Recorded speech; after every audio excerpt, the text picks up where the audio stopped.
সুপ্রিয় ছাত্রছাত্রীবৃন্দ, ABC learning Dhaka এর পক্ষ থেকে তোমাদের সবাইকে জানাই স্বাগতম। আমরা আলোচনা করছিলাম প্রিন্সিপালস অফ অ্যাকাউন্টিং কোর্স এর একটি অধ্যায় মার্চেন্ডাইজিং ইনভেন্টরি, অর্থাৎ যে সকল প্রতিষ্ঠান পণ্যদ্রব্য ক্রয় বিক্রয় করে তারা কিভাবে হিসাব রাখে সেই জিনিসগুলো আমরা আজকে দেখব। মার্চেন্ডাইজিং অপারেশন দুই ধরনের করা হয়, একটা হলো পারপিচুয়াল ইনভেন্টরি সিস্টেমে রেকর্ড করা হয়, আরেকটা হয় পিরিয়ডিক ইনভেন্টরি সিস্টেমে রেকর্ড করা হয়, এবং সেখানে ইনকাম স্টেটমেন্ট বা comprehensive income statement, balance sheet কীভাবে তৈরি করা হয় সেগুলো দেখব। এবং আজকের ভিডিওতে আমরা দেখব কিভাবে সিঙ্গেল কলাম ইনকাম স্টেটমেন্ট তৈরি করা হয়, কীভাবে কস্ট অফ গুডস সোল্ড বা নেট সেলস এগুলো নির্ণয় করা হয়। তার পূর্বে তুমি যদি নতুন ভিউয়ার হও তাহলে অবশ্যই সাবস্ক্রাইব করে নাও, যাতে নতুন ভিডিও আসলে সাথে সাথে তুমি নোটিফিকেশন পাও, এবং শেয়ার, কমেন্ট এবং লাইক দিয়ে তোমার বন্ধুকেও দেখার সুযোগ করে দাও। Welcome to ABC Learning Dhaka. সুপ্রিয় ছাত্রছাত্রীবৃন্দ, আবারও স্বাগতম জানাই এবিসি লার্নিং ঢাকা থেকে। তোমাদের সাথে আজকে আলোচনা করব অ্যাকাউন্টিং ফর মার্চেন্ডাইজিং অপারেশনস। এটি প্রিন্সিপালস অফ অ্যাকাউন্টিং কোর্সের একটি অধ্যায়, অর্থাৎ যে সকল প্রতিষ্ঠান পণ্যদ্রব্য ক্রয় বিক্রয় করে, ট্রেডিং কোম্পানি, তারা কীভাবে তাদের বইতে হিসাব রাখে আমরা সেটা আজকে দেখব। অ্যাকাউন্টিং ফর মার্চেন্ডাইজিং অপারেশনস, এখানে আমরা আজকে আলোচনা করব পার্ট 1 মার্চেন্ডাইজিং অপারেশনস নিয়ে। এবং এই অধ্যায়টি যারা BBA professional, BBA honours, accounting, management, finance, marketing যে যেখানেই পড়াশোনা করুক না কেন, সিএ, সিএমএ, তাদের একটি অ্যাকাউন্টিং কোর্সে ফার্স্ট ইয়ার বা সেকেন্ড ইয়ারের একটি কোর্সে এই অ্যাকাউন্টিং ফর মার্চেন্ডাইজিং ট্রানজ্যাকশনস অন্তর্ভুক্ত আছে। আমরা জানি 3 ধরনের প্রতিষ্ঠান থাকে, একটা হলো ম্যানুফ্যাকচারিং কোম্পানি বা উৎপাদনকারী প্রতিষ্ঠান, একটা হলো trading company, the company which buys goods and sells goods. আরেক ধরনের কোম্পানি হলো সেবামূলক প্রতিষ্ঠান, যারা শুধু সেবা প্রদান করে, কোনো পণ্যদ্রব্য বা ক্রয় বিক্রয় করে না কিংবা উৎপাদন করে না, তারা শুধু সেবামূলক প্রতিষ্ঠান। তাহলে মার্চেন্ডাইজিং অপারেশন যখন করে তাহলে তারা কিভাবে ট্রানজ্যাকশনগুলো করে, অর্থাৎ আজকে আমরা দেখব যে সকল প্রতিষ্ঠান পণ্যদ্রব্য ক্রয় বিক্রয় করে। আমরা জানি গুডস মানে কি, যে কোনো একটি পণ্য যেটা ব্যবহার করা হয় বা ভোগ করা হয় সেটাকে বলা হয় পণ্য। এক সময় আমাদের বার্টার সিস্টেম প্রচলিত ছিল, তোমরা ছবি থেকে দেখবে যে বার্টার মানে হলো যে পণ্যদ্রব্য বিনিময়, যে একজনের একটি ছাগল ছিল, সেটির বিনিময়ে সে কিছু ফলমূল সংগ্রহ করলো, এটাকে বলা হতো বার্টার সিস্টেম। পরবর্তী যখন মুদ্রার বিনিময় শুরু হলো তখন এই প্রথাটি আস্তে আস্তে বিলুপ্ত হয়ে যায়। তার কারণ হলো তখন প্রত্যেকটা ট্রানজ্যাকশনই টাকার মূল্যে মূল্যায়ন করা হতো, যে ছাগলের মূল্য কত এবং ফল ফ্রুট বা ধানের মূল্য কত, সেভাবে তখন এটাকে মূল্যায়ন করে ট্রানজ্যাকশন করা হতো। তাহলে আজকে আমাদের এই অধ্যায়ের মূল যে জিনিসগুলো দেখব সেটা হলো কিভাবে মার্চেন্ডাইজিং অপারেশনস এবং ইনভেন্টরিকে পারচেজ এবং সেলস আমরা লিপিবদ্ধ করে থাকি, আমরা কিভাবে পারপিচুয়াল ইনভেন্টরি সিস্টেম, নিত্য মজুত এবং পিরিয়ডিক ইনভেন্টরি সিস্টেম, কালান্তিক মজুত, এই দুই ভাগে রেকর্ড করে থাকি। আমরা আরও দেখব যে LIFO, FIFO, average cost method কোন দিকে কোন পদ্ধতিতে আমরা লিপিবদ্ধ করি, যদিও এটা কস্ট অ্যাকাউন্টিংয়ের একটি অধ্যায়, এবং কিছু অনুশীলন আমরা দেখব। তাহলে আমরা আজকে শুরু করি প্রথম পর্ব, যেটি মার্চেন্ডাইজিং ট্রানজ্যাকশন বা মার্চেন্ডাইজ কি। তাহলে আমাদের ছবি থেকেই বোঝা যাচ্ছে যে প্রাচীন একটি ছবি, যেখানে ব্যবসায়ীরা পণ্যদ্রব্য নিয়ে বাজারে এসেছে বা সেখান থেকে ক্রয় বিক্রয় হবে বিভিন্ন ধরনের পণ্যদ্রব্য। আমরা এই অধ্যায়টিকে 5টি ভাগে ভাগ করতে পারি। প্রথমটি হলো মার্চেন্ডাইজিং অপারেশনস, যেখানে থাকবে অপারেটিং সাইকেলস এবং ইনভেন্টরি সিস্টেমস। এরপর থাকবে আমাদের মার্চেন্ডাইজিং ট্রানজ্যাকশন, যেটা হলো রেকর্ডিং পারচেজ এবং রেকর্ডিং সেলস, অর্থাৎ কীভাবে পারচেজ এবং সেলস রেকর্ড করি। Measuring net income, merchandising transactions থেকে আমরা কীভাবে গ্রস প্রফিট, নেট প্রফিট, আমরা ইনকাম স্টেটমেন্ট, ব্যালেন্স শিট তৈরি করতে পারি। এরপর হলো অ্যাকাউন্টিং সাইকেল, যেটা আমরা সার্ভিস কোম্পানির জন্য করেছিলাম, যে কীভাবে ওয়ার্কশিট তৈরি করতে হয়, ফাইন্যান্সিয়াল স্টেটমেন্ট তৈরি করতে হয়, অ্যাডজাস্টিং জার্নালিটিস তৈরি করতে হয়, ক্লোজিং জার্নালিটিস তৈরি করতে হয়, এবং final stage forms of income statement or forms of statements, কীভাবে মাল্টি স্টেপ ইনকাম স্টেটমেন্ট তৈরি করতে হয়, কীভাবে সিঙ্গেল কলাম ইনকাম স্টেটমেন্ট তৈরি করতে হয়। সো গুরুত্বপূর্ণ একটি চ্যাপ্টার, অবশ্যই তোমরা মনোযোগ দিয়ে দেখবে। এবং তাহলে প্রথম পর্ব আজকে আমরা আলোচনা করছি accounting for merchandising operations, operating cycles এবং inventory system. Merchandising operations. Measuring net income for a merchandising company is conceptually the same as service contracts. অর্থাৎ ট্রানজ্যাকশন হওয়ার সাথে সাথে আমরা সার্ভিস কোম্পানিতে যেভাবে ট্রানজ্যাকশন লিপিবদ্ধ করি, মার্চেন্ডাইজিং অপারেশনের জন্য একইভাবে আমরা ট্রানজ্যাকশনগুলো লিপিবদ্ধ করব।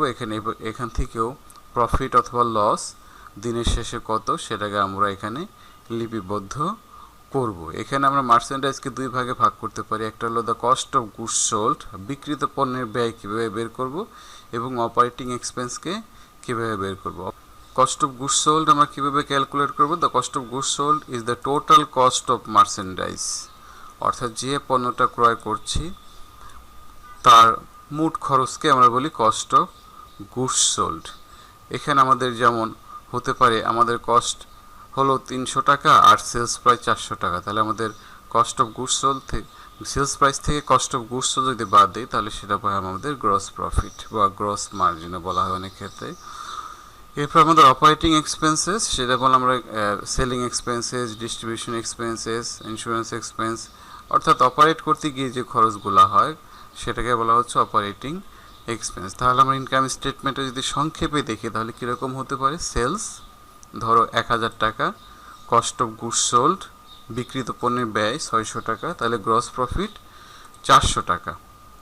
অপারেটিং এক্সপেন্সেস যদি 300 টাকা হয় তাহলে আমার নেট প্রফিট হচ্ছে বছরের শেষে বা পিরিয়ড শেষে বা দিনের শেষে 100 টাকা। এখন আমরা দেখব অপারেটিং সাইকেলসটা কীরকম হয়।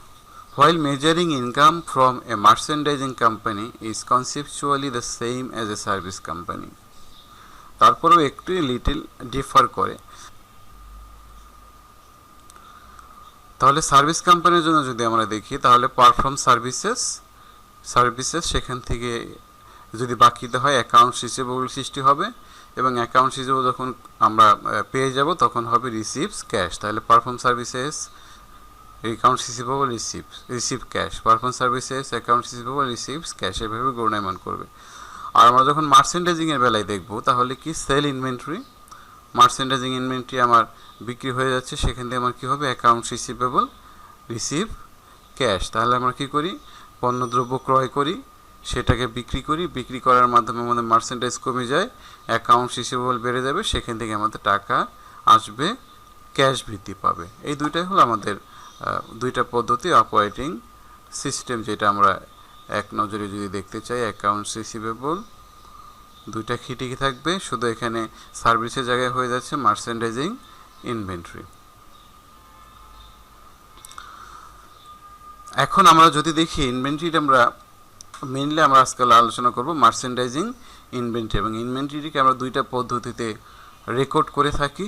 একটাকে বলা হয় পারপিচুয়াল ইনভেন্টরি সিস্টেম, আর একটাকে বলা হয় periodic inventory system. Perpetual inventory system যেটা আমরা বলি যে কন্টিনিউয়াস, যে সবসময় আমরা রেকর্ড করতেই থাকবো, একটা নির্দিষ্ট সময় পরে রেকর্ড করব না, যখনই ট্রানজ্যাকশন সংগঠিত হবে তখনই আমরা ইনভেন্টরি কত টাকা সেটা রেকর্ড করে ফেলবো। আর পিরিয়ডিক ইনভেন্টরি সিস্টেম হলো একটা নির্দিষ্ট সময় পরে গিয়ে আমাদের স্টক কাউন্ট করার মাধ্যমে, ভ্যালুয়েশন করার মাধ্যমে আমরা ইনভেন্টরির মূল্য নির্ণয় করে থাকবো। তাহলে পারপিচুয়াল ইনভেন্টরি সিস্টেমে যখনই আমরা কী করি, কোনো পণ্যদ্রব্য ক্রয় করি, তখনই আমাদের কী করা হয়?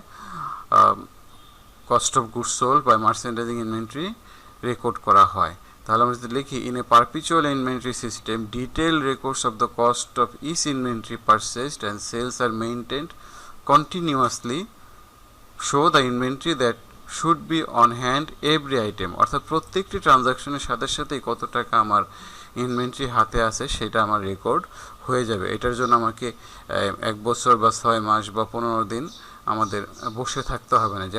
যেমন বর্তমানে ইন্টিগ্রেটেড অ্যাকাউন্টিং সিস্টেমে যখন আমরা কোনো শপিং মলে বা কোনো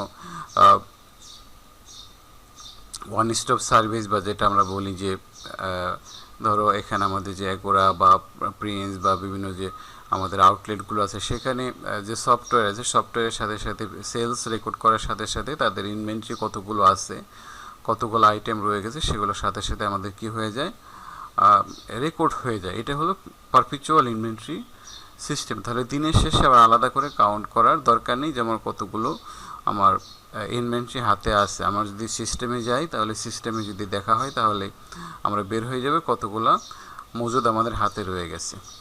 আর পিরিয়ডিক ইনভেন্টরি সিস্টেম হলো no attempt is made to keep detailed inventory records of goods on hand throughout the period. এখানে সারা বছরে আমাদের মজুদ পণ্যের মূল্য নির্ণয় করা হয় না, এটার মূল্য নির্ণয় করা হয় only at the end of the accounting period. Accounting period যদি 1 মাস হয় তাহলে 1 মাস পরে, যদি 1 বছর হয় তাহলে 1 বছর পরে আমরা কী করি, পিরিয়ডিক ইনভেন্টরি সিস্টেমে গুডসের ভ্যালু নির্ণয় করি এবং ফিজিক্যাল কাউন্ট করে তখন দেখি যে আমাদের কতটুকু গুডস হাতে রয়েছে। এটাই হলো আমাদের মার্চেন্ডাইজিং ইনভেন্টরি রেকর্ড করার সিস্টেম। সো সুপ্রিয় ছাত্রছাত্রীরা, আজকে আমরা প্রাথমিকভাবে আলোচনা করলাম অ্যাকাউন্টিং ফর মার্চেন্ডাইজিং ট্রানজ্যাকশনস, অর্থাৎ মার্চেন্ডাইজিং ট্রানজ্যাকশন কী বা মার্চেন্ডাইজ কী এবং কিভাবে সার্ভিস কোম্পানি থেকে ডিফার করে, কিভাবে তার অ্যাকাউন্টিং সাইকেল ডিফার করে। আগামী পর্বে আমরা দেখব যে এই মার্চেন্ডাইজ বা পণ্যদ্রব্য যখন আমরা ক্রয় করব তখন কিভাবে হিসেবের বইতে রেকর্ড করব। এটা আমরা আগে দেখলাম একটা পারপিচুয়াল ইনভেন্টরি সিস্টেম হলে কিভাবে রেকর্ড হবে এবং পিরিয়ডিক ইনভেন্টরি সিস্টেম হলে কিভাবে আমরা জাবেদাভুক্ত করব বা রেকর্ড করব, সেই জিনিসগুলো আমরা ডিটেলস দেখব। তো তোমাদের যদি ভালো লাগে অবশ্যই শেয়ার, কমেন্ট, মতামত দিয়ে আমাদের জানাবে, যাতে আমরা তোমাদের চাহিদা অনুযায়ী, তোমাদের রিকোয়ারমেন্ট অনুযায়ী আমরা আমাদের ভিডিওগুলো করতে পারি। তো ততক্ষণ তোমরা ভালো থাকো, সুস্থ থাকো। সবাইকে ধন্যবাদ।